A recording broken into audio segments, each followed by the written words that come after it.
Kia ora tātou, ka me nui kia koutou. Kia ora, welcome to this meeting of the Dunedin City Council for the 24th of November. I've been presented with a laminated sheet of housekeeping instructions, which I will now deliver before these meetings for the benefit of people who aren't familiar with this space. The toilets, should you require them, are back through the doors you came through, and in case of a fire, it gets easier. Leave the building via the stairs and assemble in front of the Civic Centre. If you're not able to exit this way, then exit via the doors in the staff seating area to my left, and either go down the stairwell at the left and follow staff instructions. In case of an earthquake, remain in the building. It's safer. We spend a lot of money making sure that that is so. Move away from windows and any equipment and furniture which may topple. Take shelter under solid furniture such as tables, and hold on. Again, we are well furnished for such examples, and in all cases follow instructions given by fire wardens and civil defence officers and emergency services as appropriate. I'll get used to that in due course. Our meeting will be opened by prayer this morning from Manjunath and Vidya Kulkarni. Welcome.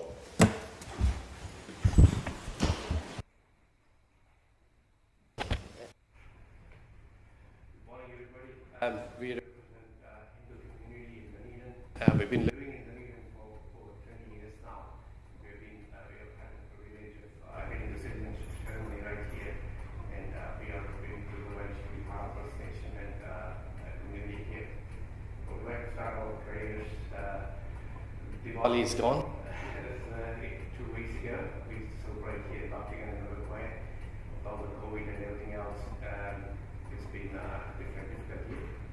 And hopefully things are turning out for the better going into 2021 from our way. Om Shri Guru Pyo Namaha Hari Om Shamno Mitra Shamvuraha Shamna Indro Bruhaspadaya Shamno Vishnu Rupramaha Namo Brahmane Namastevayo Tumeva Pratyaksham Brahmati Tumeva Pratyaksham Brahma Vadishyami Kridam Vadishyami Satyam Vadishyami Tanma Bhavatu Tad Vaktara Bhavatu Avatu Mam Avatu Vaktaram Om Shanti Shanti Shanti. We ask for forgiveness and blessings from the divine forces.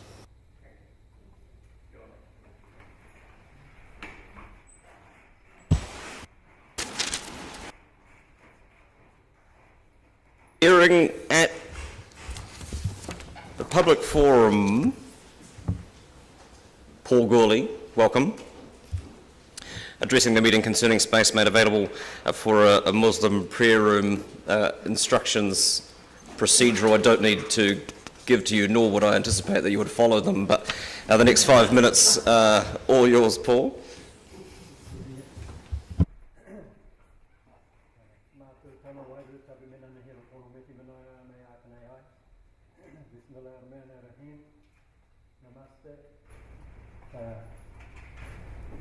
I'm here as an individual today.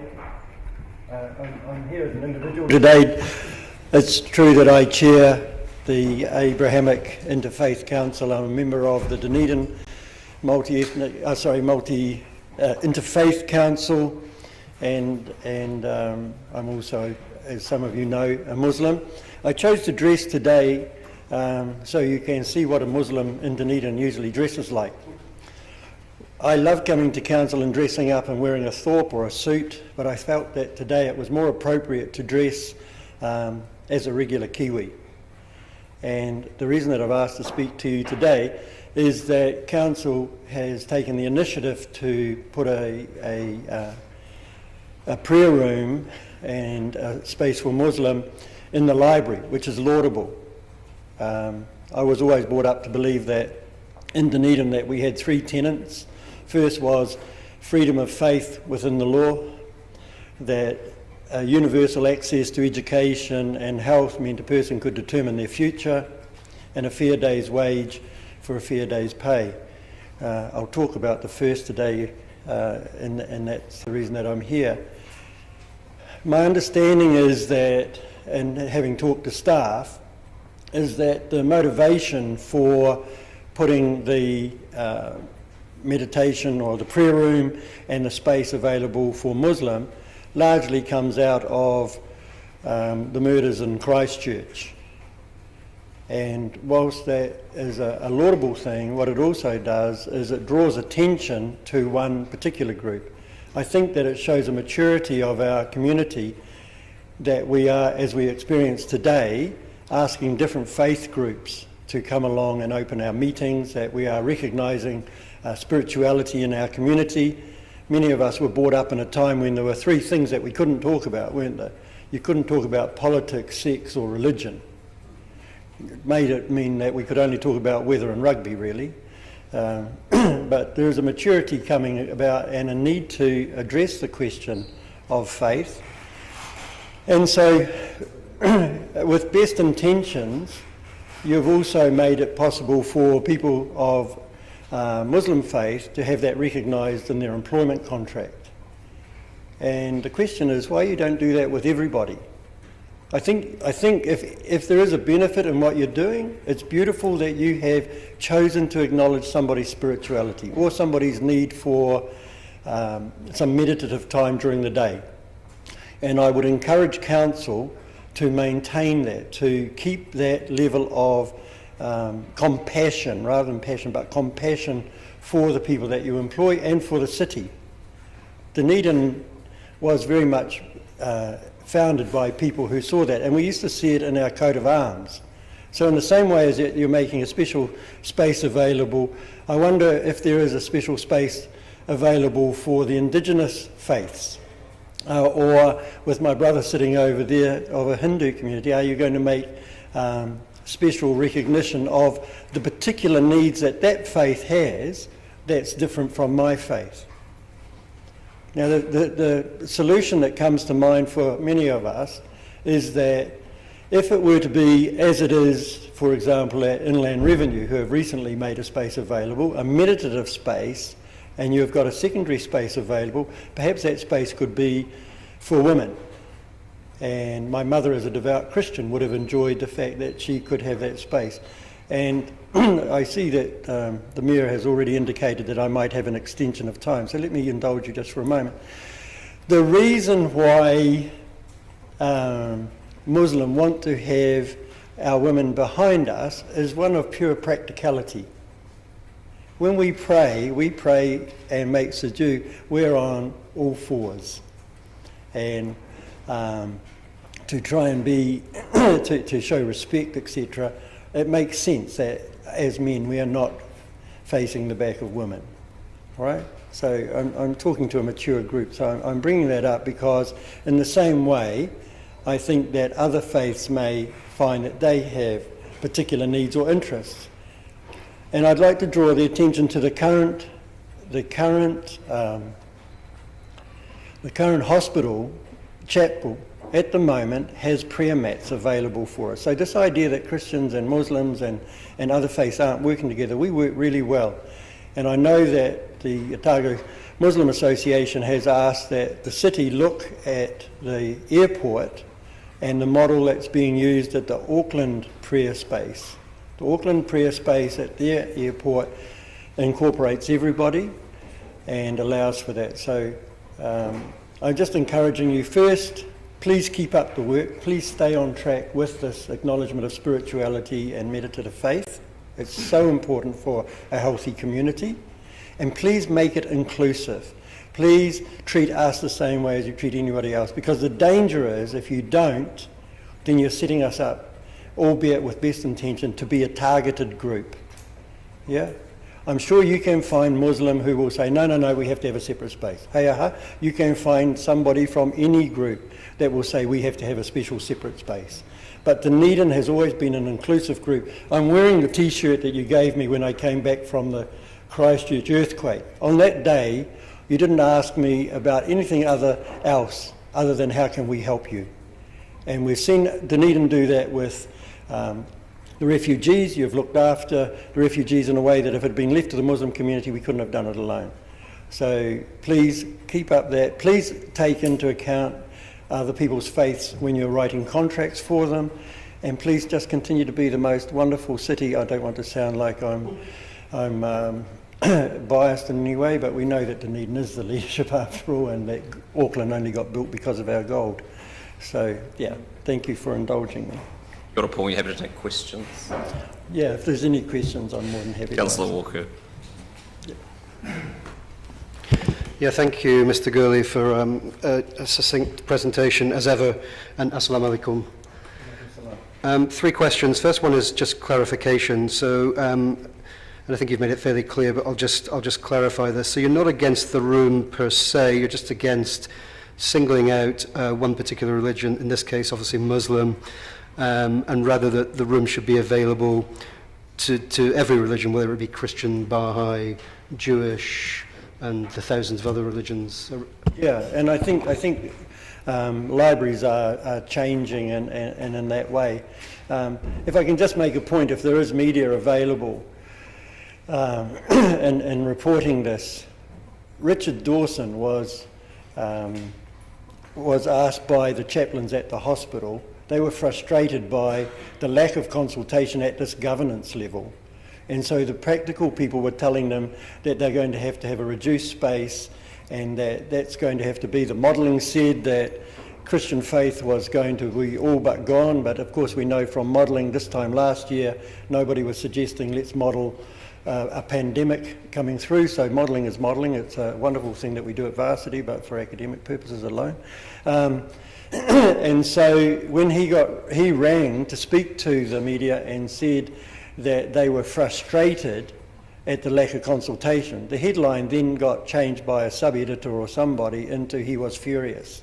And it made it look like they were against us. If I go to the hospital chapel today, they've got prayer mats available for us. If Lux and I go down and Lux decides to share a Hindi prayer with me, they will make space available for us. This city is inclusive in that way. So yes, please.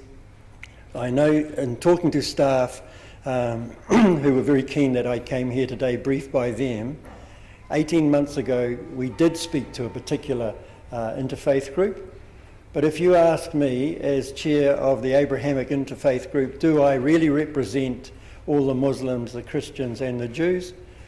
Truth is that it's a group of us who get together. There's an opportunity for us as a city to celebrate our diversity in an inclusive way.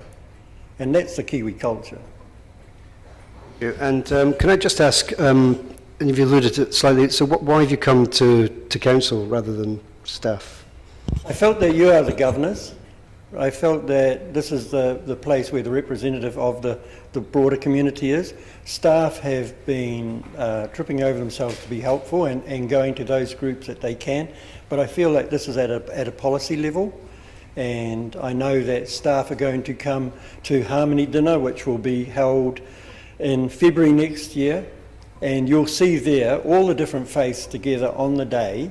And it's 200-300 people come. Some of you have already experienced it, some of you have already spoken to, and I would encourage all of you to come along in the same way as I would encourage you to go to one of our pōwhiri at the marae and experience the same thing, the spirituality again there, and how it's also inclusive. Thank you. I know you'll love this question. So best case scenario, where to from here? So the case scenario is, I think that as faith groups, we need to get out and start to talk to each other more broadly. We need to engage with yourselves in the first instance, individually and collectively, and really, ideally, for those who I've spoken to of different faiths, if there was a meditative space for spirituality, not necessarily religious, and a woman's space which would allow for women to be able to retire if and when they felt that was necessary. And again, congratulations for a city taking this on, because I don't know of any, and we talk around the city, around the motu, around the country a lot. Dunedin has really grasped this, and so, yeah, it's a laudable aspiration. Yeah, no, kia ora, thank you. Councillor Lord. Paul, I just had a question. You've said you'd rather have a space that's inclusive, and I understand that, but are there any situations where you'd have difficulties? I know, for example, if you go into a mosque, you remove your shoes. You don't do that when you go into a church generally. So if you had a Christian praying at the same time as a Muslim and the Muslim takes their shoes off and the Christian doesn't, is that an offence to the Muslim, or is that an issue, or similar events? Appreciate the question. In Mecca, my boy with me is praying, and the man next to him keeps pulling his hands down when he's making his prayer. And at the end of it, the man looked at him and said, "Haven't you been taught to pray properly?" And he looked at the man, he's only 9 years old, he looked at the man and said, "When I'm praying to God, it's just me and God." And in terms of, you're right about, no, I don't think there are. And the point you make is really, really important. Staff tell me, and I was really surprised, and I appreciated that staff had taken this up. Staff tell me that through their own kids, they'd heard stories of youngsters being so concerned about being able to pray, they were praying in a toilet. Now, that's abhorrent and seen as haram. It's seen as so inappropriate. So I think the problem is more about the issue of where. There will be Christians, there'll be Muslims, brother. You know, I know. There will be Muslims who will say no, and they're horrified. There's some of my brothers I pray with who are horrified that on Sundays I go to Christians or to other churches, other places of faith, to say thank you for looking after us. And my biggest fear on the Day of Judgment is not that God asks me, was I a Buddhist or a Christian or a Muslim? God might ask me, did I use the time wisely while I was here? And that's the real question, isn't it? So I think that Dunedin has exampled previously. We've had ceremonies in the octagon, and I would like to think that those people who are zealot in their own mind, and I use that word respectfully, that they go and look after themselves elsewhere. We're talking about a public building for the public, a community space paid for by the community, and the behaviour ought to reflect that.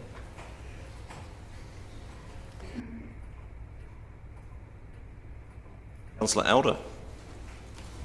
Thanks for your talking to this mahi. So what you're kind of saying to us is that spaces need to be inclusive of all spiritual cultures, and all of them should be valued and respected rather than separated out. Yeah. Again, I think that the danger of the reaction of taking somebody special, and I hope this is not reported, but we would hate to think that somebody else had to go through a similar situation for us to then care about their spirituality. And we've got a history of those things happening, haven't we? You know, the day that after Christchurch, when you folk turned up at the mosque, you didn't come to the mosque because I was a Muslim. In the first instance, you came because you were hurting. It happened to you. It didn't just happen. You came because we were your neighbours, your friends, or in my case, the ugly old man who says to students, have you done your assignment yet? But that's why you came, because we were, as Kiwis, we were hurt. We were colourblind on that day. And out of such a thing, good things can come. But it's time for us to put that in its historic place and to ensure it doesn't happen again. And if you identify a particular group, I think you start to make it, and we're seeing it at the moment, aren't we? There's an aspirational effort to answer the question, are we going to have tangata whenua at the table with us? And instead of there being a conversation about and unpicking it and thinking about what are the benefits and how that could work and make our country so unique and special, some people are already trying to push us into corners and take sides. And I think the faith question allows us to look at how would we go forward at so many levels. Thank you. Thank you, Mr. Mayor. I'm grateful that I managed to slip an Irish 5 minutes into 5 minutes, and I look forward to seeing you all again. Kia ora whānau. Thank you. We'll move to the meeting proper. Apologies. We've got apologies for absence from Councillor Benson Pope and Councillor Houlihan. Apologies for lateness from Councillors Hall and Wiley. I'll move that those be accepted. Seconded, Councillor Gary. All those in favour? Aye. Those against? That's agreed. Confirmation of the agenda. I'll move that Council confirm the agenda without additional alteration. Seconded, Councillor Staines. Thank you. All those in favour? Those against? That's agreed. Declarations of interest. Any amendments to make to the interest register? Being none, I'll move that we note the elected members' interest register, confirm the proposed management plan, and note the proposed management plan for the executive leadership team's interest. Seconded, Councillor Gary. All those in favour? Those against? That's agreed. Confirmation of minutes. I'll move that Council confirm the public part of the minutes of the ordinary Council meeting held on the 27th of October 2020 as a correct record. Seconded, Councillor Gary. All those in favour? Those against? That's agreed. And further, I'll move that Council confirm the public part of the minutes of the ordinary Council meeting held on the 10th of November 2020 as a correct record. Seconded, Councillor Gary. Any discussion? Sorry. Being none, I'll put it. All those in favour? Those against? That's agreed. Item 7, Part A, reports. Council Forward Work Programme. Questions? Councillor Barker. I just have a question around if there is an item on the work plan relating to replacing the council appointee vacancies on the Otago Museum Board and the District Licensing Authority.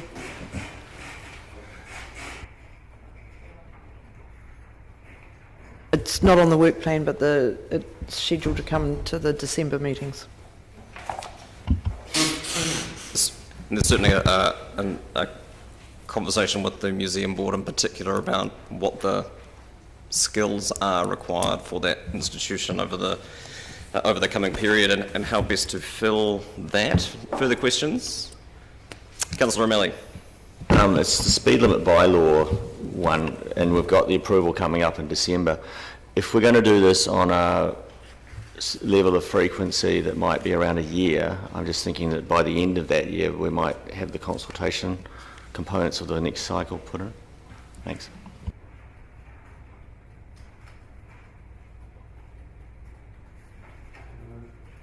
Moved Councillor Walker, seconded Councillor Gary.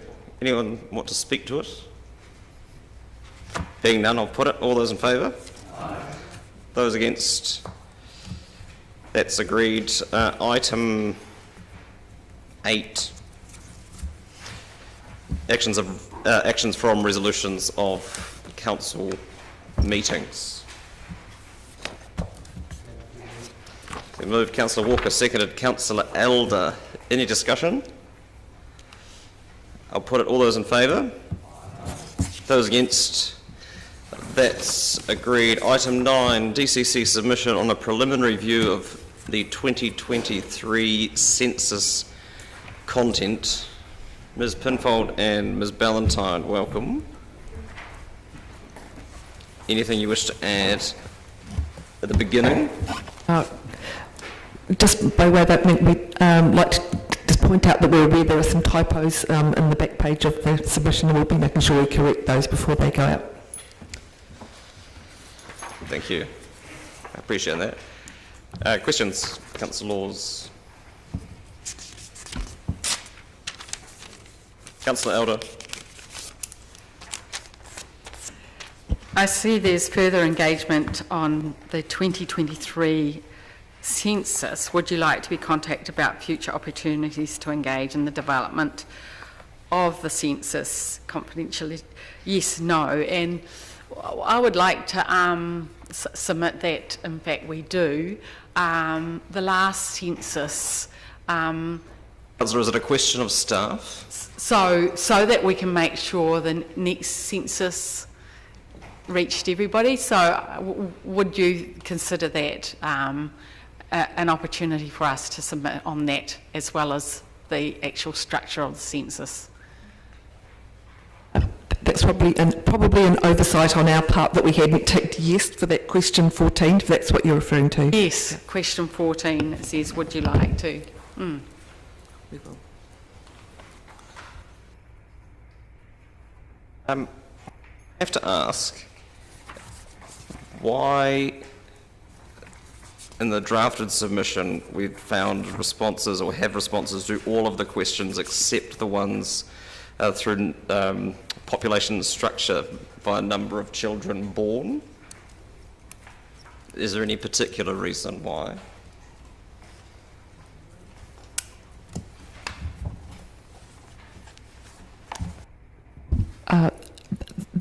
We didn't put anything in there because in terms of the policy team's work, no particular responses were identified, but happy to include something if there's something you want us to say. I was just interested as to reasoning. Councillor Walker. Yeah, just also a question of clarification over intent of the information that's going to be captured. So on our page 55, which would be the transport section, is it correct that the census question only captures the main form of transport? And the reason I ask that is, for somebody like myself who takes multiple forms of transport, I'd still have to tick main as car, and it wouldn't capture the fact that I cycle 2 days or take the bus 2 days. So just... My understanding is that that is what's asked in that question, main form of transport that day. So is there a possibility of us submitting to try and capture more information, particularly as this informs this council's policy around future modes of transport? I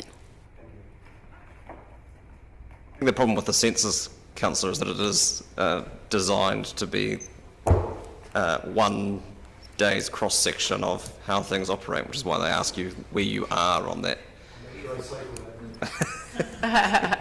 Gaming the census. Well done. Further questions, Councillor Raddick? Yes, following on from Councillor Elder's suggestion, question 13, were you planning to delete no on that as well? Yes, we can be positive on that, respond positively on that one as well, for both 13 and 14. Yeah.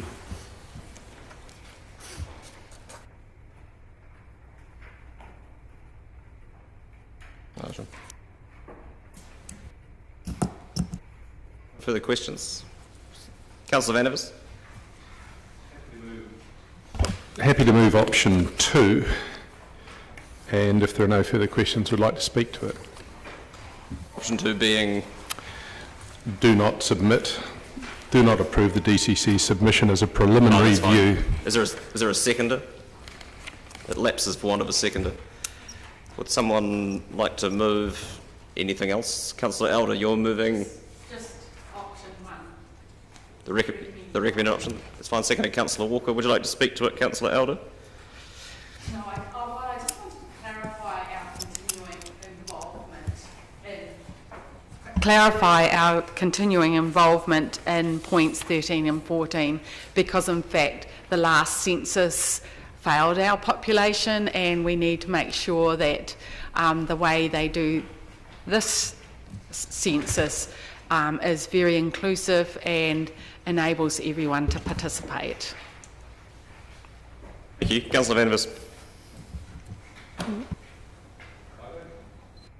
I don't disapprove of any of the questions that have been put, wanting reintroduction of a number of individual forms, introduction of dwelling age and floor area questions. All of these other things are potentially very interesting. But this is a census, and one of the problems the census already has is that it's too long, too unwieldy, and that people filling it out simply grow tired of all these details, trying to capture more information and trying to be inclusive is simply not possible with a census. It's basically supposed to give a snapshot, one-day overview of where people are at and what they're doing. And if you make it too detailed, as I believe this submission encourages, then you are not going to get the quality of responses to actually have an accurate census, because people are just going to get tired of all these essentially inclusive and capturing more information, things that people want jammed into the census. The census, I believe, has become too long, it's become political, and it's become unwieldy for people to actually respond to. And if we were to consider the response to the census and try and get a more accurate census, I think a simplification of the census questions and less census questions would actually considerably improve the quality of the census data. Councillor Walker. Yeah, I just want to simply say thanks to all the staff who have worked on the draft DCC submission to Stats New Zealand. Thank you. Thank you. The only thing I would add in response to Councillor Vandervis's comments is that were we of a mind to make suggestions about how the census functioned, the best way to do that would be to make a submission on how the census functioned and make that point clear, as opposed to not making a submission on how the census operates in future. Councillor Elder, your right of reply. Thank you. I'll put the motion. All those in favour? Aye. Those against? That's agreed. Thank you. Item 10, Dunedin City Council submission on our water, our vision. Ms. Pinfold, Ms. Ballantyne, welcome back.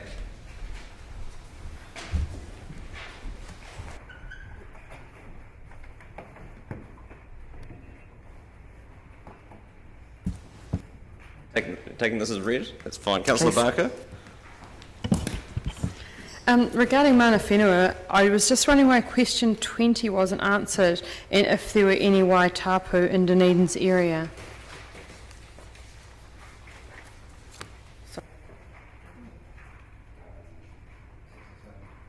67.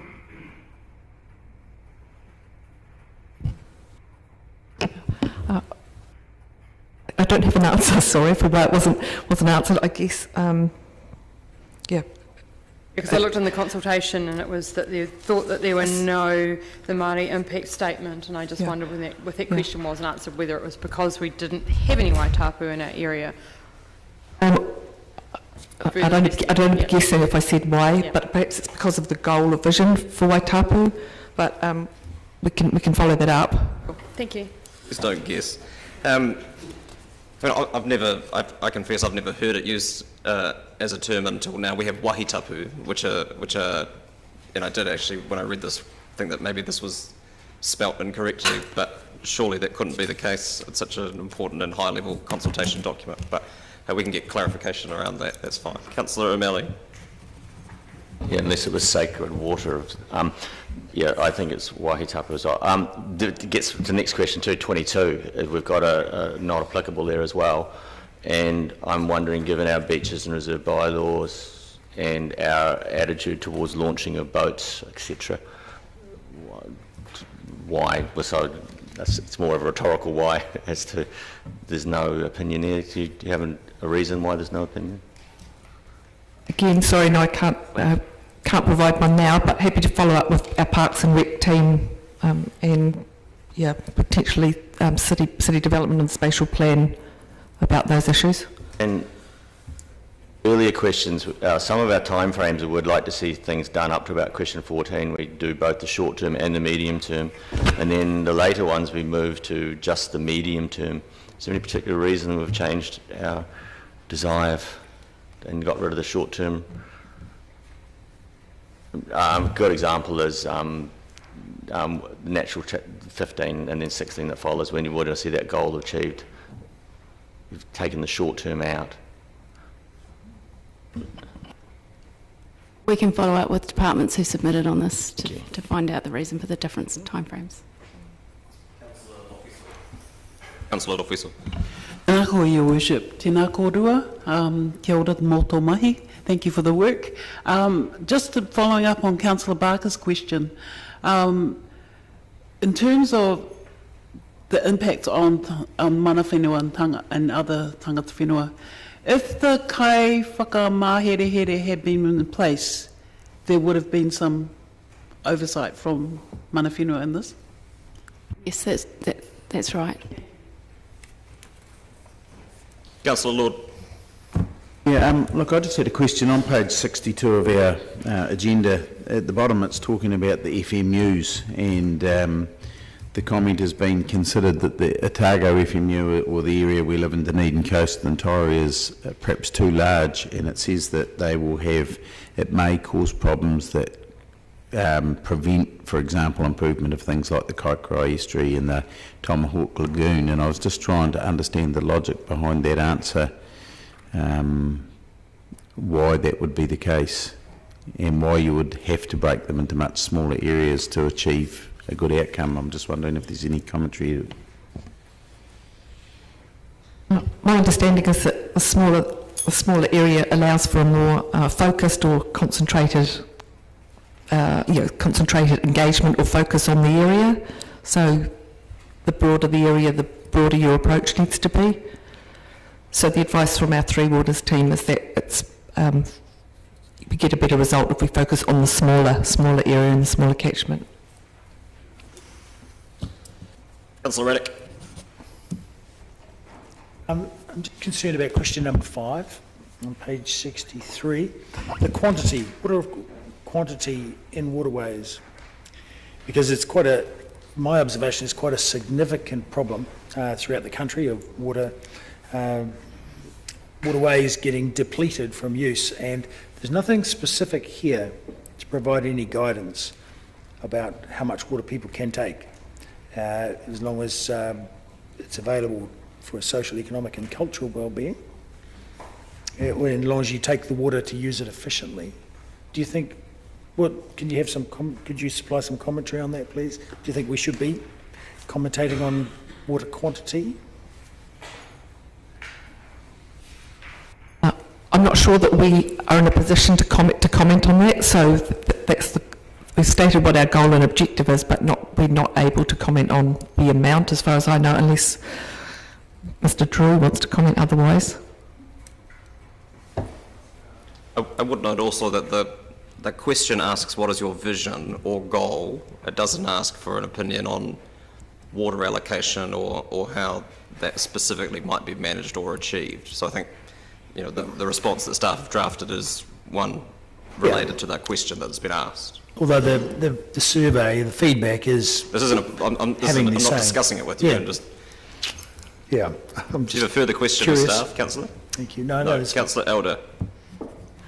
The other day we took the water taxi as part of economic development and creating recreational and tourism asset for the waterways, and I was just wondering where that would fit in enabling, because in fact there isn't enough places for her to pick up and drop off. So is there any way we can add something like that in?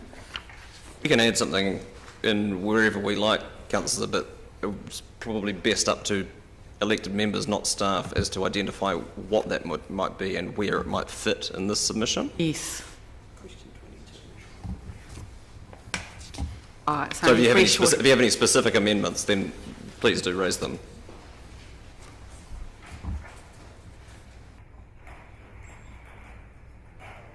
Further questions?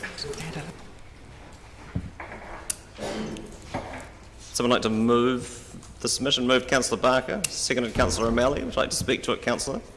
Further discussion? Being none, I will put it. All those in favour? Aye. Those against?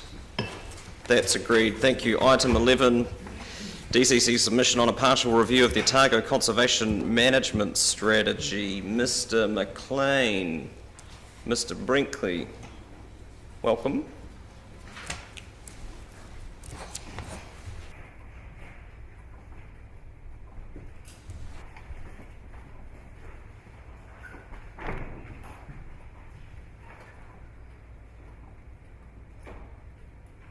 Anything in opening from either of you? Happy to take questions. Perfect, thank you. And it would equally have been fine, sorry, for you to have said something by way of introduction. Councillor Elder. I was just wondering what the continued process for this will be. So what's the next steps and how does that pan out? This is the first step in the process. Department of Conservation are interested to see what the reaction is to allowing cycling on their existing tracks and potential for new tracks in those areas. What happens after that is they'll go back through and identify where the most appropriate place for tracks is so that it doesn't interfere or conflict with any conservation issues. And then they'll come back and consult with local authorities and everything again, just to make sure that those tracks do meet all the requirements, there's no conflicts. So it is a two-stage process. The second stage is a lot more detailed and involves feasibility.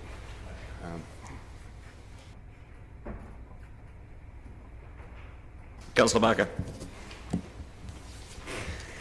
Just a question regarding wildlife, and I was going to mention the name of the beach that I'm concerned about, but I thought actually I won't. Obviously there's a concern around, especially on Otago Peninsula, some of the breeding populations of yellow penguins, etc. And I looked with concern at some of the places that were named, and I wonder, will the DCC get an opportunity to input onto, if some of those were maybe going to be cycle tracks, would we get an opportunity to input on that? Thank you, Councillor. Yes, so that, as Mr Brinkley pointed out, the second stage includes Department of Conservation undertaking an assessment of effects, and then that'll come back out for consultation. So, yeah. My next question was just regarding whether the opportunity to review this has been shared with other groups like the Yellow-Eye Penguin Trust, who may have some concerns around increased traffic to some of these areas. I'm not sure who else has taken the opportunity to submit. Sorry. I'm not sure who else has had the opportunity. It was something that was open to everyone, and we took our opportunity to do it, but I'm not sure who else has. Yeah. Does the team have a database that this stuff can be shared with, the consultations? Not that I'm aware of, no. We already sort of have a very good relationship with DOC, so we were talking about tracks and other matters, and so we just talked about the possibility of writing a submission. So, but I'm not sure who else they're dealing with. DOC will have a database that they've shared this with, I'm sure. Thank you. Councillor Walker. Yeah, just a couple of follow-ons from Councillor Barker. And I am really assured that there's going to be a second stage here. Can we assure that this second stage document is far more readable than this? I don't know about anybody else, but I almost started hallucinating reading the red writing and the scoring outs and whatnot. So we can. Essentially what I did was, this is the document that DOC put out for consultation on, so I didn't want to change it in any way, so I just essentially took what they gave us, and so perhaps the second time around there'll be a little bit more it looks like a traditional DOC document. Okay, second point would be, and I guess just leading on, I think you've probably answered this, but can we be assured that there will be input from us around particularly wildlife and human conflict issues, because some of the areas I see in here definitely throw up some worries for me in terms of human conflict on some of the tracks. Yes, we will definitely have a chance to comment on those in the second round. Councillor Reddick. Yes, just reading the document, in these various the tables of areas, and in particular I'm looking at 2.5 on page 91. But it's generic across them all. The red writing is what you're proposing is taken out. Have I got that right? And what I mean by that is, if we look, 2.5.6 should allow motorised vehicles only in areas as identified. You're proposing that a large number of areas which are written in red be taken out and closed to motorised vehicles. Have I got that right?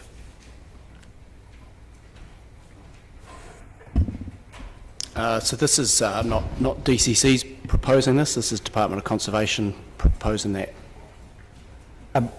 My reading of the submission, and so hence my quest for clarification here, is that, well, for instance, on this particular page, page 91, 2.5, 2.5.6, reading down here, there's a whole bunch of areas, say Upper Clay Track and Long Gully Loop and Slipjack Saddle Creek, that are in red and have existing tracks and motor vehicle access, whereas the Kopawai Conservation Area is in black, left in black.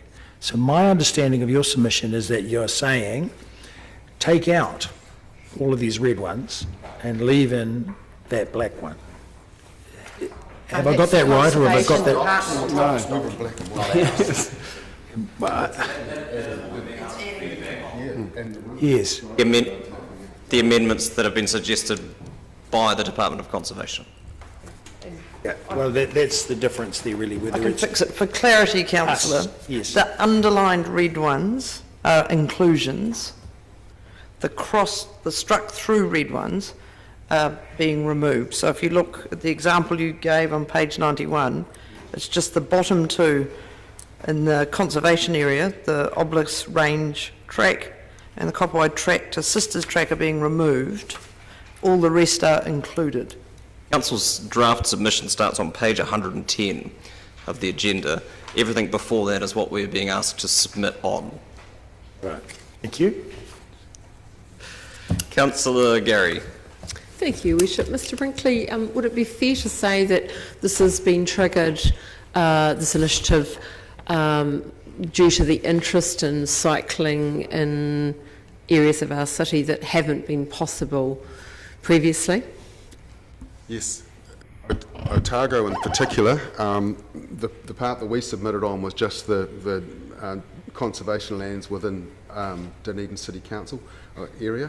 But yes, there's a huge interest in cycling for tourism and various other things. And I think the other thing that they're trying to sort of pick up on here is that e-bikes have become a lot more popular. And so they've made that distinction between non-motorised mountain bikes, so that's essentially motorcycles, and pedal-assisted cycles, so that's taking out electric motorcycles as well, because you're seeing a lot more of those sort of vehicles on the tracks, and the popularity is just surging at the moment.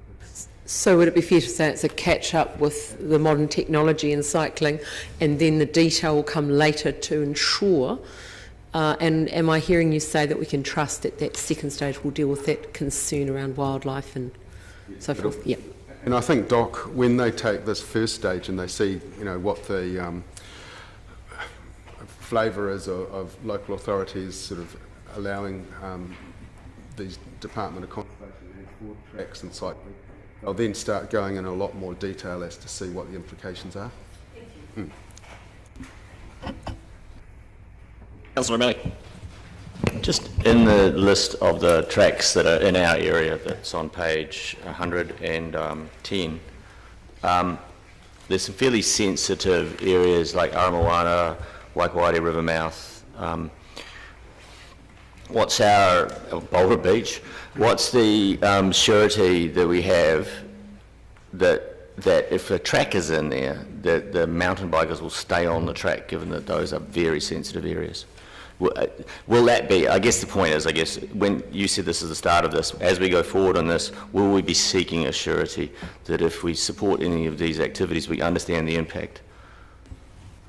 Absolutely, Councillor. In the second stage, when the assessment of environmental effects is undertaken, we will be having input into that.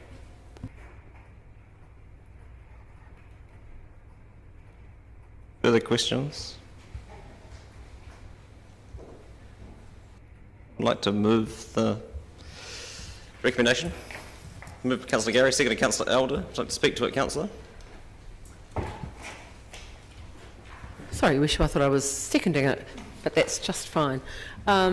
Yes, I appreciate the concerns that colleagues have around wildlife, and I think we're very aware of the treasure that we have in terms of our city, and particularly out on the peninsula, but there are other places around the city where we have a real concern to preserve our beautiful wildlife and our unique wildlife.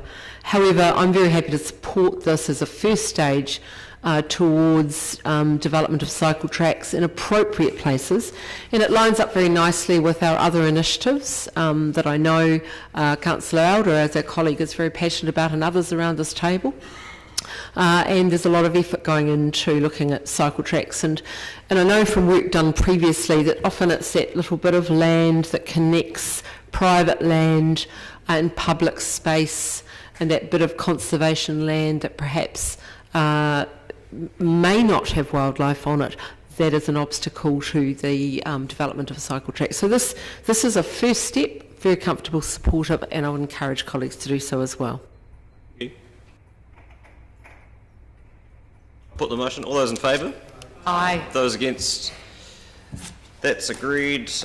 Item 12, DCC submission on reducing the impact of plastic on our environment. Mr. Henderson on his feet. Ms. Irvine, welcome.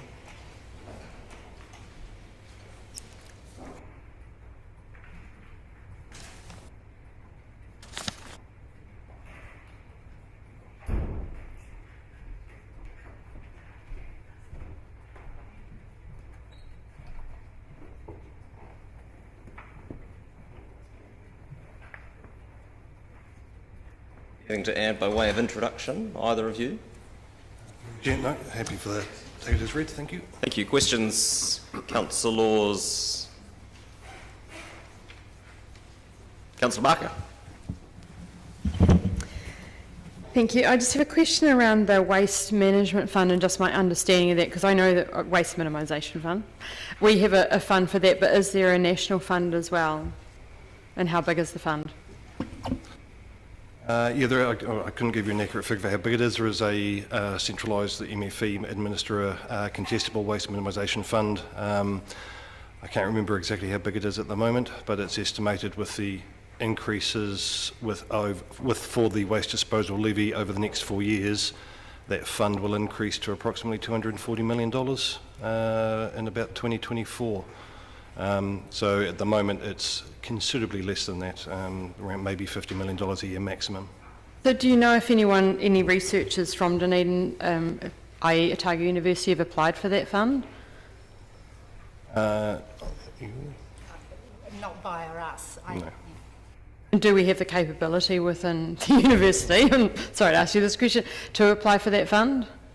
Yeah, well, we have the ability to assist people when they want to make applications to it. MFE have made the process a bit easier lately. Instead of asking for fully developed business cases, they've actually asked for expressions of interest, which has made the process easier. But that's only a relatively new initiative on their part.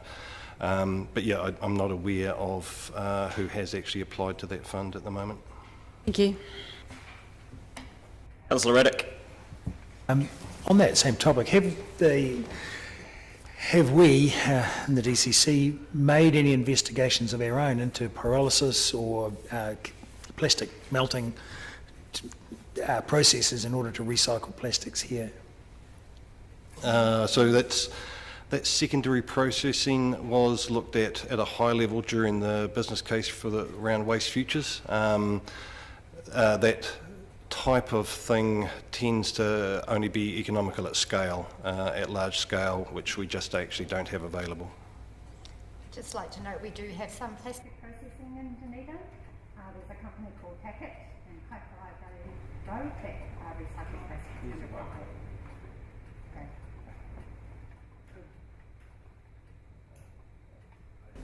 Sorry, just to clarify that we do actually have some plastic remanufacturers in Dunedin, especially one called Packet in Corcoran Valley Road. Sorry for stepping in, Kath. And that they do actually collect some soft plastic or some plastics number 5 from supermarkets for recycling. Councillor Gary. Thanks, Your Worship. Ms Irvine, I wondered if you had any comment. Page 121, number 8. The sentence, it is possible that exemptions might be needed for medical use if suitable alternatives are not available.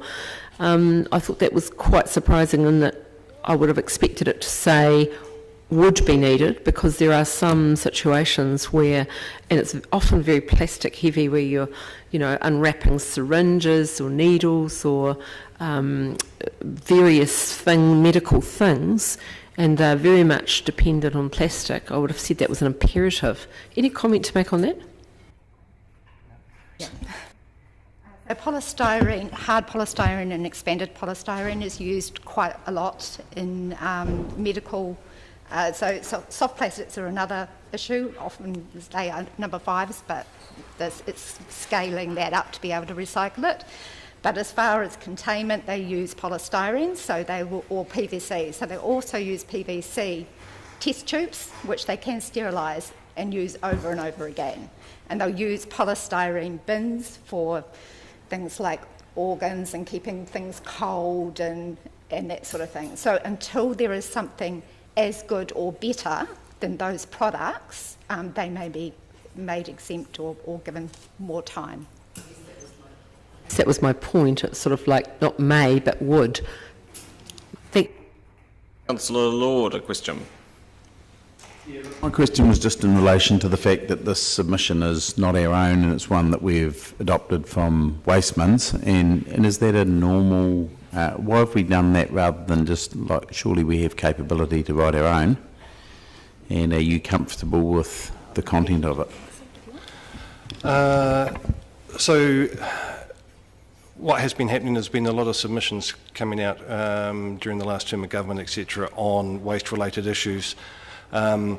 Especially smaller councils don't have the capability to, they may only have one person working in their waste area, and those people, to be honest, were just getting hammered trying to come up with submissions. So there was a move by Wasteman's and the Territorial Authority Officers Forum to actually do a consistent and considered submissions with inputs from all, even from small councils, from all councils, and trying to come up with a single voice, a combined voice, and hope to actually get a consistent message, but B, perhaps we actually get more traction if it's actually a combined submission from multiple councils via Wasteman's, which is our industry body.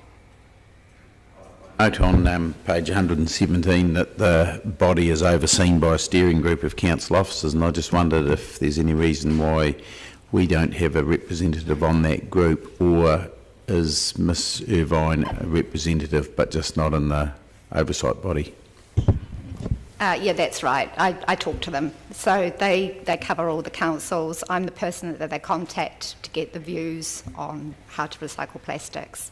And those contributions feed into this submission.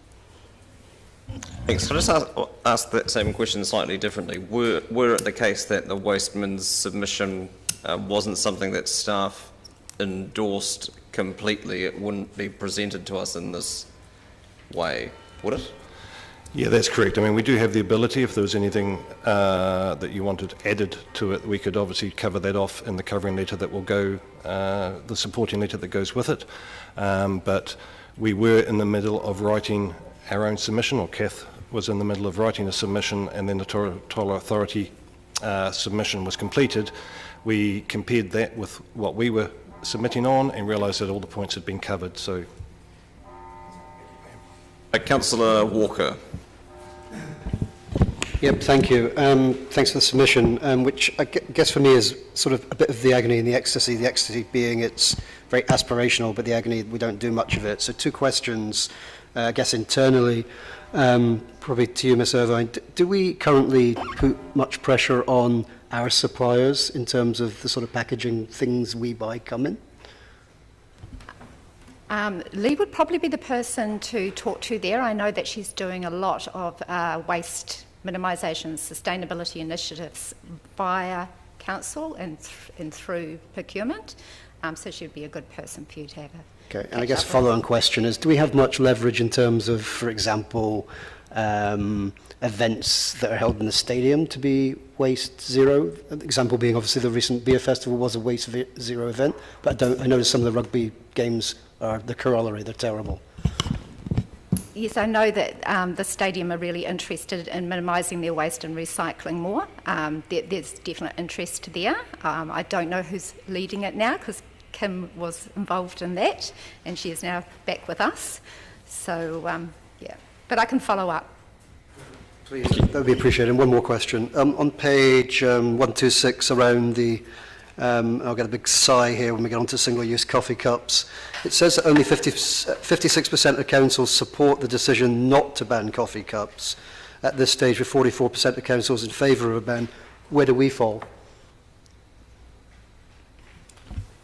Reusable coffee cups we're in favour of. We have a coffee cup library down by the lifts for people to use as well, for staff to use, to encourage reuse of coffee cups, not single use.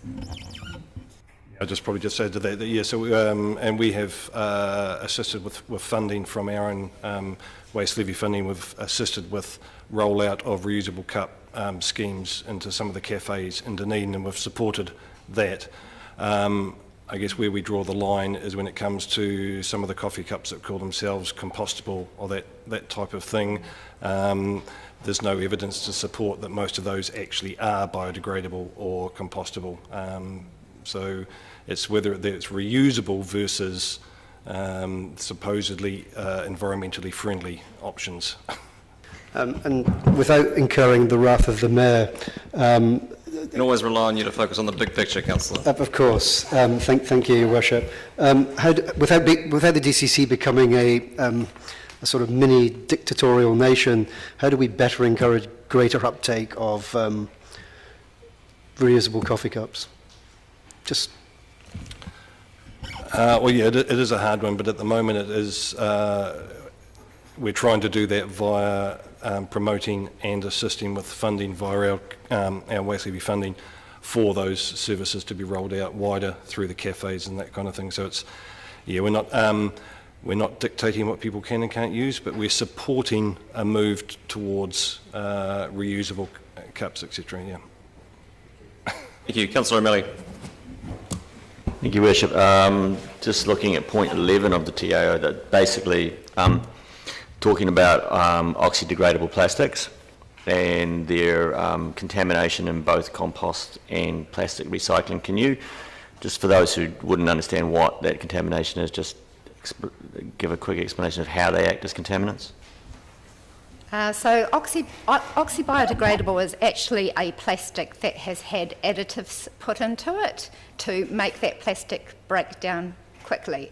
So the biggest problem with oxybiodegradable is that people think they are compostable and they're not. So this additive breaks down the plastic.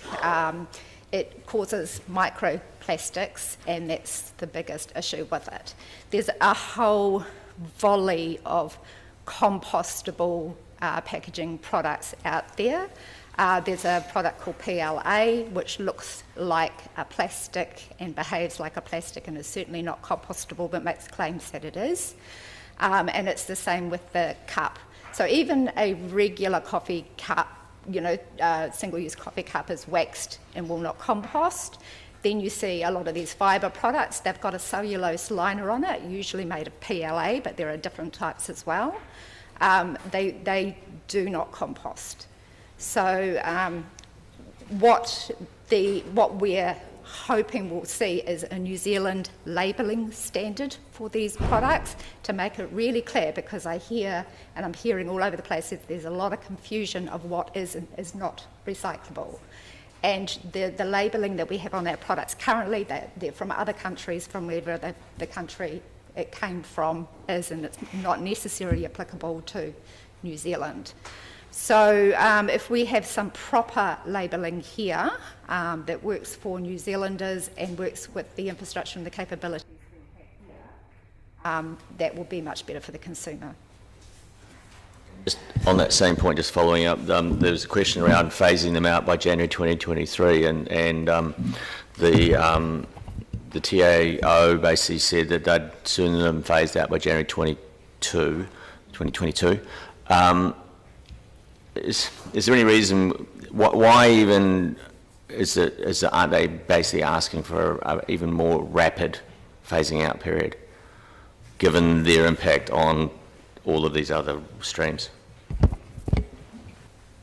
So the impact on litter, impact on composting, impact on curbside collection service. They are just a nuisance. They're prolificating our cafes and our restaurants. And they are being sold as if they are compostable. So, there's some urgency of wanting to get rid of those products. So I guess that's what I'm saying. Even 2022 seems to me to be still 2 years off. Well, it's a year off now.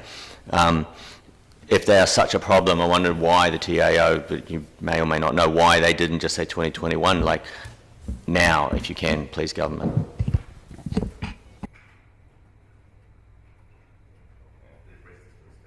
One question. Further questions? Councillor Walker. Yeah, back for more. Yeah, thank you. The question around labelling raised another question, and I realise that's a really frustrating issue in New Zealand, and I think most of the public would be perplexed if they knew the truth behind it. I'm just on page 123, item 10, I'm just a little bit concerned on the second last paragraph there, when we say there may not be practical replacements readily available for all, blah, blah, blah, blah, blah, blah, when there absolutely are alternatives. And I'm thinking particularly of people like the very innovative Bostock brothers and their chicken packaging, which is made 100% from plant material and works.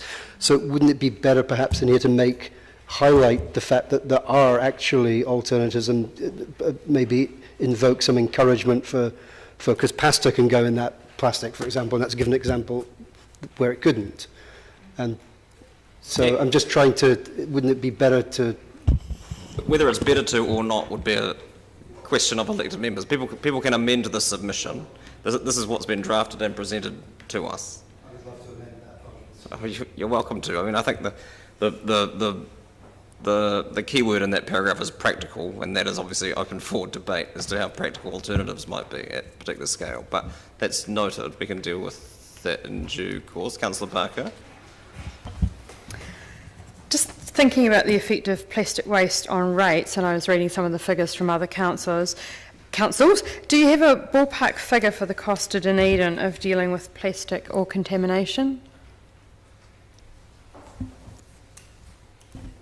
So about the most accurate figure I can give you is the, which would include that, it's actually all contaminated recycling. So it costs us approximately $145,000 a year to dispose of contaminated recycling, which would include these items, some of these items described in here as well. And aside from the contamination, I just read that New Plymouth spend $230,000 a year to dispose of their 1.24 million coffee cups each year. We don't have a figure like that, do we? No, we don't. Although, but if in theory, I could add in the $500,000 a year for the litter bin emptying contract. Costs us about $500,000 a year, and that would include all those items that have been disposed of in the street litter bins, etc. Yeah. Councillor Elder. Thank you for the work done on this submission, and it's good to see what other councils are thinking too, and I kind of agree that having a united front is a good one. One of the things that is at point 2, have we identified the correct objectives? If not, why? Was there any consideration given to education around waste to help reduce waste in this round? Sorry, Council, what page are we on then? Just on page 2. Page 2. Have we identified correct objectives? If not, why? It's just that I'd wondered whether there was any discussion around education around plastics and recyclables, because in fact people are quite confused. Yep, so if you look at point 4, reducing public confusion and making it easier for New Zealanders to recycle right. So there's conversations around, again, having a collective voice in communicating what is and isn't recycling, and that will be termed, like a recycle right type program. So there's work being done on that. Yeah.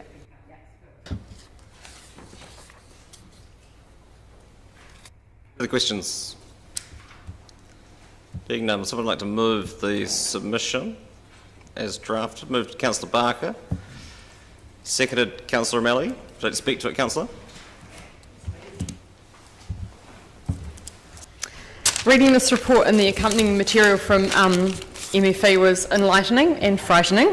The stats in the report were more eye-watering than I had expected, and the effect on Council's budget for dealing with plastic and contaminated waste, such as Gisborne's extra $100,000 annually for dealing with wet wipe complications, Wellington's $300,000 spent on dealing with contamination, and New Plymouth's $230,000 to dispose of their 1.24 million coffee cups each year. There isn't a definition here of Dunedin's cost from plastic waste. Through question time today, we identified at least $645,000, but it's probably a good part of our around $15 million waste budget. We have a love-hate relationship with plastic. We hate what it does to the environment, but we love its convenience. And even when we think we are doing right, we are sometimes being fooled. Who else has got those environmentally friendly, oxo-degradable plastic bags that, on reading this report, we find out are more toxic than ordinary bags, or really understood that there is plastic in wet wipes? I'm concerned also, as Rachel Councillor Elder mentioned, about the public's understanding of plastic recycling and the reasons behind bad and less bad plastics. This report explains a lot that I hadn't understood, like why plastic number 6 is so terrible. Who knew it was actually polystyrene? Lots of people I've talked to are confused about what to do about their recycling, what numbers can be recycled in Dunedin, and we need to work better on the education, the whys, as well as the hows. The other huge issue I see is around the effect of plastic on wildlife. There's an old 2012 stat in the MFE report around that 59% of seabird species had eaten plastic, and I bet that's more by now in 2020. I've often spoken about the albatross and penguin team cleaning up 6 kilograms a week of rubbish off Pilot's Beach, and of the tragic stories of the albatross chicks at our Dunedin colony, the only mainland colony in the world, regurgitating plastic that their parents have fed them. This is shameful because this plastic, a lot of it, comes from Dunedin. There's also mention in the MFE paper about the albatross that died after eating a plastic bottle, and I hope everyone is wondering a little if it was a plastic bottle they threw away that killed this amazing bird. We're the wildlife capital of New Zealand, the seabird capital of the world. Not only do we have a responsibility to look after these birds and marine life for their own well-being, but also for our economic well-being, the food we eat and the visitors we host. It's great that MFE are consulting on this and the government is showing a will to deal with plastic. I just asked them, as Councillor O'Malley commented, to hurry up already. And my sincere hope is that we as Dunedin can show leadership in our education, urgent commitment to a low-waste future and leaving the planet a better place instead of a shameful, deadly rubbish tip. Councillor O'Malley. Your Worship, I think when we look at plastic, we want to look back to another wonder item that was also generated around about the same time of about 120 years ago, which was asbestos. And when it first came out, it was amazing for what it did for resilience and heat and all those things, and then we found out how dangerous it was. Plastic is, in my opinion, the new asbestos of the sea. The generation of microplastics is an environmental damage that we're only just starting to understand, and is going to be coming out further and further as we get more of it. We're going to realise how bad it was. What people may not understand is that plastics have an incredibly strong estrogenic signalling component to them. It's like pumping estrogen into our oceans. I had the experience of working in a next to an osteoporosis unit advisor that was making estrogenic drugs. All of their chemical wear was glassware, because if they used plastic at all, the background estrogens that were coming into the solutions were detectable in all of their assays. That's how much estrogenic compound signals come out of plastic. Now, I'm looking at those degradable plastic bags. Those things are actually designed to become microplastics. They are actually terribly environmentally damaging. And that's why I'm wondering, do we really understand what we're facing here when we say let's phase these out? I think we need to really accelerate this stuff. And we need to have a view of plastic that is actually environmentally quite dangerous. We shouldn't be making any plastic products that are exposed to the environment. If they're used, and Councillor Gary had a very good point. It'll be very hard to get them out of some aspects of medical need because catheters and IV lines and other such things are made of plastic and there's really no good alternative for them. But it needs to be identified as a very restricted use and we need to start replacing it with alternatives as fast as we can. So I acknowledge everything that we see here.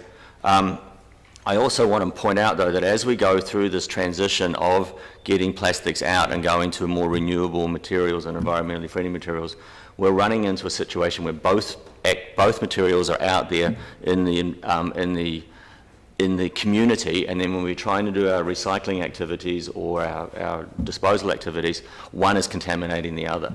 And that's actually a problem we're going to have to face as we go through this transition period. So the faster we go through it, the less that'll be a burden on us. So I'm looking, the only thing I would like to amend is that we ask for that January 2022 date for outlawing those bags actually just be amended to as soon as possible. Other than that, though, I think this is a pretty good submission. Thank you. You've got to move that formally, Councillor. I think staff can capture that. I don't have to be moved. Councillor Walker. Yeah, great points there from Councillor O'Malley, and particularly the analogy with asbestos.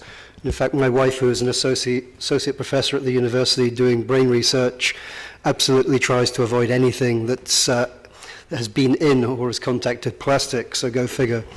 Anyway, I fully support the DCC endorsement of the Waste Management Institute of New Zealand Territorial Authorities Officers Forum submission. That's a long and long-winding title. The submission that speaks obviously to reducing the impact of plastic on our environment, and I thank all the staff for the work on this submission and the work carried out by the Waste and Environmental Solutions team in general.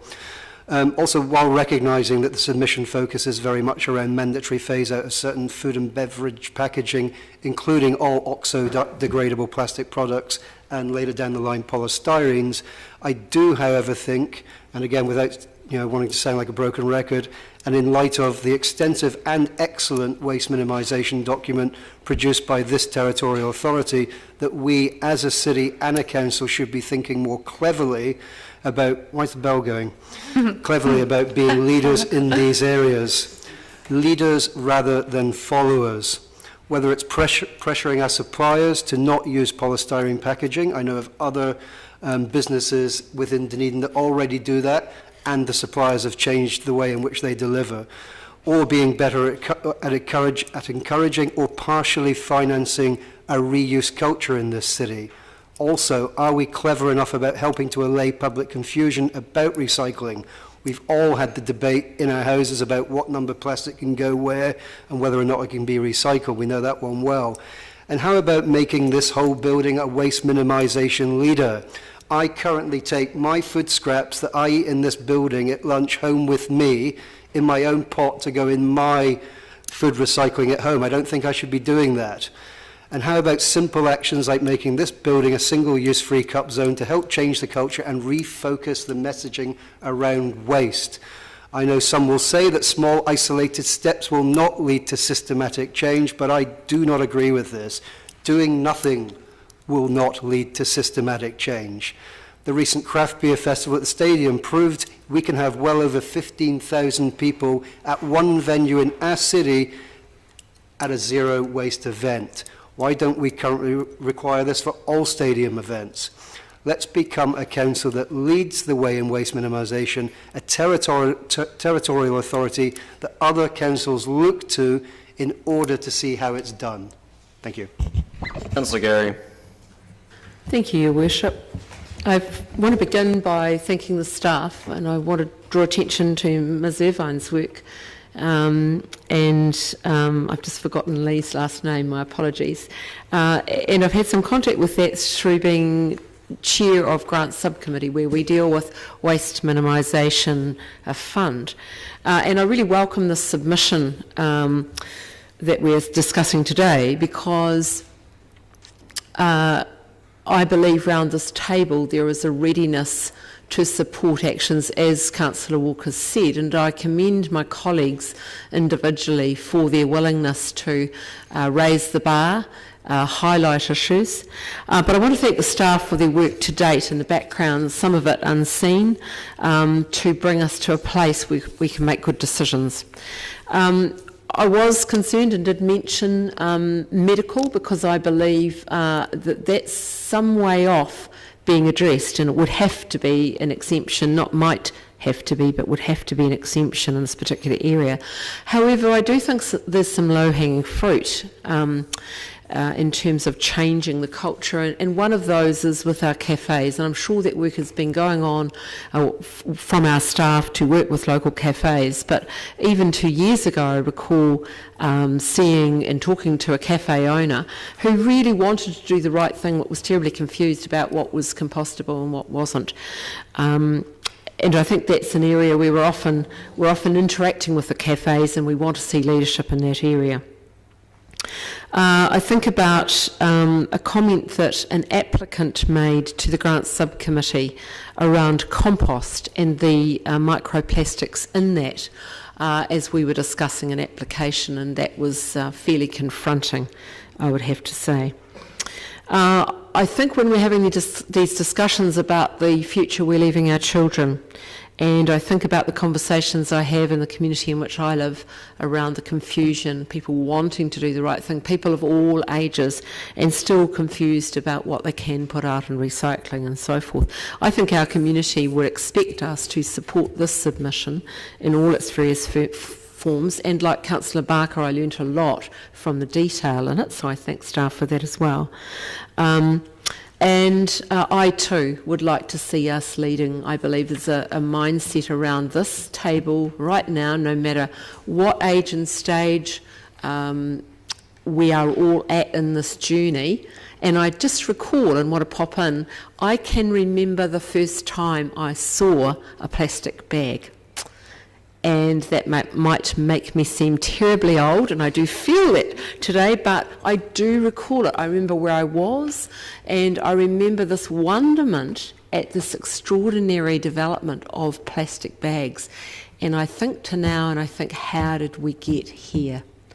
So I think we all want to leave a better future for our children, and I think we want to do things, and I think we want to do them now, and I think we need to support our staff and resource them and ensure that they continue to work in this area. And I thank them most sincerely for all the effort put into bringing this to us and all of the other things that are done.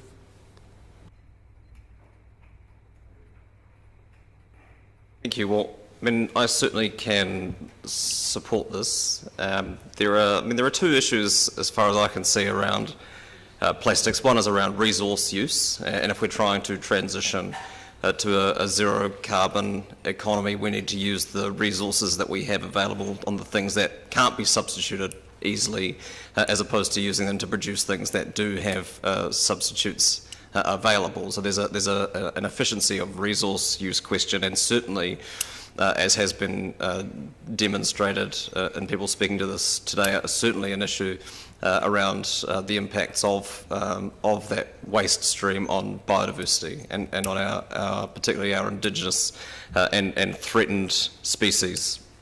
So I applaud efforts to remove unnecessary plastics from the system. We've also heard that there's a lot of confusion around recycling, and people don't know which things to recycle, and yes, that's true, and yes, we could do more to educate people. That obviously changes, because at the moment we heavily rely on international markets buying our recycling, and as that changes, then the messaging changes around what people can recycle. But ultimately, that is a symptom of the fact that we have transferred the burden almost entirely onto the individual and onto the household in dealing with the problem. And we haven't done nearly enough at the production end. Those who produce and profit from the production of this waste stream have been asked to do little to nothing outside of voluntary product stewardship schemes that have existed. And so I think that moves like this are helpful in that you're dealing with the problem at its source rather than relying on people to deal with it through curbside recycling or other measures which are incredibly expensive and labour intensive and unrealistic, really. I mean, people You can make all the personal responsibility arguments you like, and that's laudable for people to be able to do that at a household scale, but it is not realistic to expect everyone in this community to have the time and the money and the energy to make the decisions and to take the decisions around how they live and how they consume in the way that some of us sitting around this table can. And the only way that we can deal with it is by removing it from the waste stream in the first place. And just, I mean, picking up on Councillor Walker's point, no, I mean, I wholeheartedly believe that banning plastic straws or banning polystyrene burger packets or banning single-use cups, none of those things individually are going to fix the environmental problem. It's not, but the value in encouraging people to use alternatives where they are available is less environmental than it is sociological, and that if people have if people feel a sense of agency in a way that they can contribute to solving the problem, they're more likely to push for the higher level and the systemic and structural change we need to fix the waste cycle, of which this is an example around addressing the problem, rather than leaving it up to people in their cubicles or people in their households to address it at that level. So I welcome this. I mean, I too would like to see this dealt with more urgently, but only because we should have been doing it 20 years ago, 30 years ago, and we haven't, and we've left it up to the market to solve, and we've left it up to voluntary product stewardship schemes, and shockingly, those didn't deliver the outcomes that they could have, and while overdue, at least we are finally making progress at dealing with this at the root of the problem. Councillor Raddick. Thank you. Yeah, I think this is a good submission, and there's plenty of scope for us and plenty of need for reducing plastic in our environment and doing something about it. But like so many problems, they usually respond well to a range of activity and at both ends of the problem. So just as been already mentioned, cutting off or reducing the supply of plastics into our environment will make a difference, and personal responsibility for dealing with those plastics as they move through our environment. But finally, it's going to be a long time before those, or the reduction at the source, finds its way through to our landfill and recycling centre. So I think it would be an appropriate moment for us to investigate some plastic recycling. In particular, I've mentioned a few times now, the melting of plastics. Certain types of plastics can be melted down to make building blocks or roof tiles or all manner of things, and some of those are in operation around the world. And the other one is the pyrolysis, and the latest developments appear that the pyrolysis plants are getting smaller and smaller and appropriate for a city of our size. And if the plastics were to be reduced, we could take in plastics from other centres. But either of those things would be better than attempting to export our plastics overseas. I believe that we're sending a fair bit off to China now, to India now, just to be burnt. So I would like to suggest that the DCC does a bit further investigation in current times, because worldwide technology is advancing. So it'd be good to be able to do something more substantial for ourselves and for our city. Thank you. I'll leave that with you to take up with the Infrastructure Services Committee. Councillor, further speakers? Councillor Barker, your right of reply. I'll put the motion. All those in favour? Those against? That's agreed. Item 13. Meeting schedule for 2021. Any questions? Councillor Vandervis. Moved Councillor Vandervis. There are questions, I understand. Councillor O'Malley. I'm looking at the timetabling of the committee meetings, and they seem to be in February, and then the next ones are in June. Is that because long-term plans in between? There's just no staff capability to have reports for the annual plan as well as a committee round during that period. Councillor Barker. Did a little bit of counting, and I'm just wondering why there are 5 of each of the committee meetings, but only 4 of the Economic Development Committee. So it's not intentional. This was a high level. We can certainly committees additional meetings will be added in if necessary. So it's something that we can look at, and I'll talk to the group manager of that if necessary. Yep. And the chair. Any further questions? It's been moved by Councillor Vandervis, seconded Councillor Lawfisaw. Would you like to speak to it, Councillor? Discussion. Councillor Walker. Didn't look so surprised. I just want to thank the whoever put this together just for taking on boards the concerns from some of us and moving the council meeting a day later after a long weekend. So thank you for that. We do hate to impinge upon your recreational opportunities, Councillor. Further speakers? Being none, I'll put it. All those in favour? Aye. Those against? That's agreed. Item 14, the New Zealand Masters Games CCO exemption, Mr. West and Ms. Pinfold, I understand. Yes, welcome.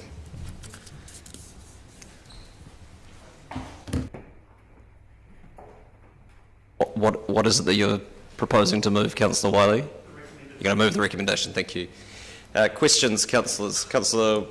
Oh, okay. Are there any questions? It's been moved, Councillor Wiley, the recommended option. Sorry. It's great for your pedometer. Seconded Councillor Walker.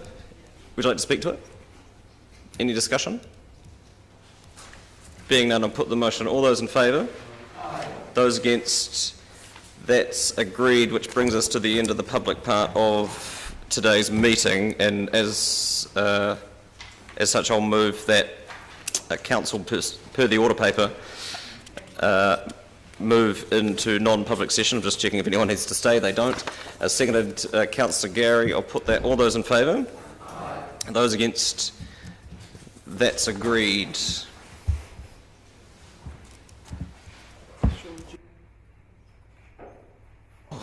We'll pretend that.